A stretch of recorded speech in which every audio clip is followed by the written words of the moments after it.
Hello everybody and welcome back to the channel. We're going to do another episode of part of the beer review series. This one's been going off. It's been giving us some double-digit viewer figures, which has been amazing. Today we've got a beer which has kindly been donated by my father-in-law, Don Bradman. We'll put a picture of him on the screen right now.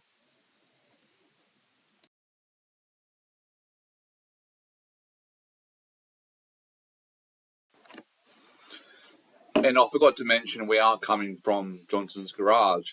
Now, Johnson's Garage is where I have my office set up, which is where I would usually, if I was going to work from home or do my university studies, this is where I would normally do that. Today we're going to be recording this on my laptop computer, and then for the first time going to be attempting to edit on the computer software and see how it goes. I'd love to hear your feedback in the comments, whether you prefer this or my iPhone editing.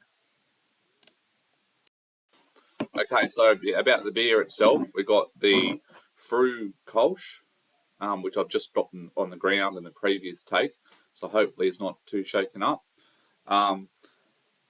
Has 1904 in here, which I believe that must mean the year it was they began brewing there in Germany. I've got no idea what any of this says on the side here, but I'm just going to make it out. So I've got 4.8% alcohol. We've got a barcode, and I believe this can is 500 mils. I don't have a clue about the price point. If Don Bradman is in the comment section, can you please tell me how much it costed? Now, look, I don't really know too much about Kölsch ales. Definitely going to be interested to see how this goes. For me, I'm normally just a typical lager drinker, and I prefer drinking lagers because I like to eat a lot, hence why this is Johnson's Meats. Just on the subject of that, we've been a bit busy at the moment, so that's why there hasn't been too many cook-ups, but I'm looking forward to presenting a few more over the upcoming months. My university is finishing very soon, and that's going to give me a lot more time to do more cook-ups, and very much looking forward to that. And also, we've got the daylight savings, which will kick in about 6 weeks' time. Even at the moment, it's been pretty good. Like, I'm sure most people watching this would be finishing work around 4:35, and just coming home and seeing the sun on your way home, it's a lot happier rather than just being all depressing with a dark sunset on the way home, and by the time you get home and it's pitch black, it gives you a bit more time to be able to do things. I know myself, I've been making a bit more effort with it. I've been playing with Millie in the backyard a bit more and just getting a bit of exercise in the sun. I was still exercising in the darkness, but it's definitely a lot more enjoyable in that daylight. Now, before we get into the pour, just wanted just do a quick shout out to the Newcastle Knights.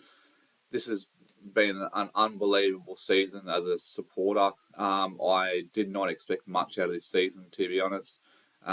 We've got a top 8 spot sewn up, and if we can push a bit harder and results do go our way, we are a chance of a top 4, which I did not expect to be a realistic possibility for probably another 2 or 3 seasons.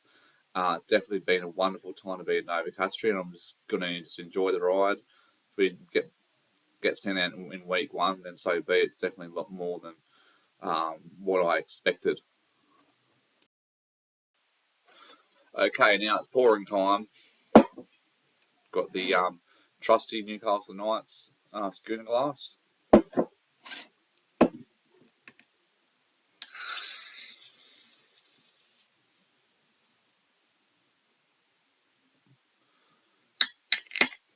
got a bit lucky there after the previous drop that was not on camera. All right, let's pour it.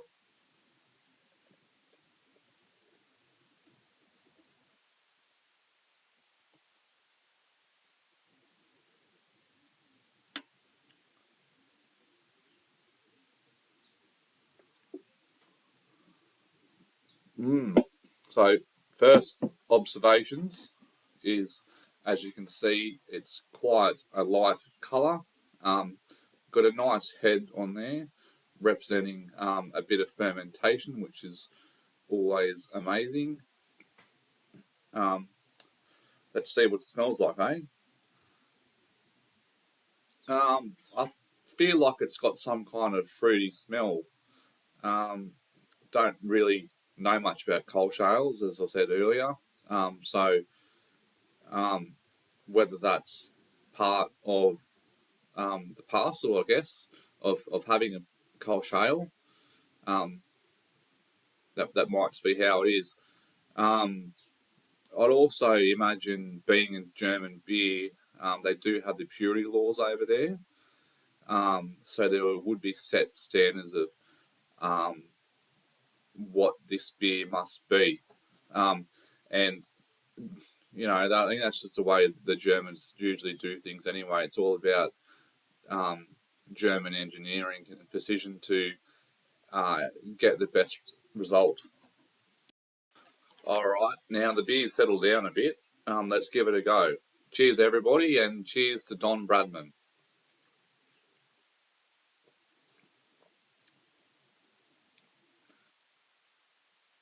Okay, well, those fruity vibes aren't there, but it's definitely tasting um, a lot like a Pilsner, um, but a good version. Most Pilsners, as we all know, that you get in Australia are pretty trash. Now, I've never brewed a Pilsner, so if there's anybody out there that has brewed one, um, then you can take what I say with a grain of salt. Um, but I feel like most of them are just rush jobs. Jez has spoken about this to me um, a fair bit. He's done some pilsners on his channel, which definitely appear to be a lot more appetizing. I think that they are very hard to source usually. To get a decent one, you've normally got to get them from um, a country in Central or Eastern Europe. I'd love to see a bit more care taken in this country to develop a decent one. And let's just put a bit more in, eh?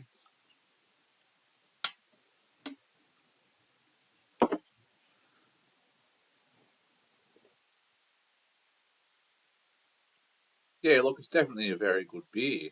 Um, I wouldn't have a lot of these, but I think as a treat, it goes down well. This is my first beer of the day. And look, being a 500 ml can and a 4.8% ABV, I probably can't have too many of them. When I've got to try and be a parent today too. So, as an overall rating, I reckon I would give this an 8.5 out of 10.